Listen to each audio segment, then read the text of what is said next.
देखी ई आई पक्का रंडी बिया संजनी। ए यारो ये दोनों रंडी बात तू का बाड़ू तू नहीं के तू बिल्लू के पास ना आवेलू का बिल्लू के साथ बिया के लेवा का बिल्लू के साथ आवेले तो ठकवावेलू ना। भैया लोग वीडियो को पूरा फुली वॉच करके देख लिया। वीडियो में बड़ा मजा आवे वाला हुआ, बड़ा बकचोदी होने वाला हुआ। वीडियो देख के बाद में लाइक करिए। वीडियो पसंद आई तब देखते रहो। वीडियो शुरू करता नहीं।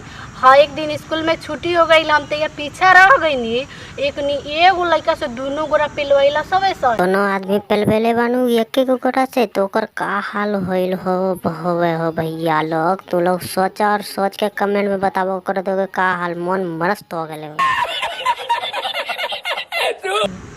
ये दोनों गोरा। हाँ मैडम जी एगो लड़का से पिलवैला ससन दोनों। भैया लोग कौन से पढ़ाई पढ़ावा तारू मैडम हमरा के तो समझे में ना आवेले। पढ़ाई कौन पढ़ावेलू इसने पढ़ाई हाँ भैया जंगल में तो इसने पढ़ाई। भैया वीडियो को यहीं पे समाप्त करता है आज के लिए। यहीं पे बाय बाय। वीडियो को देखना मत छोड़।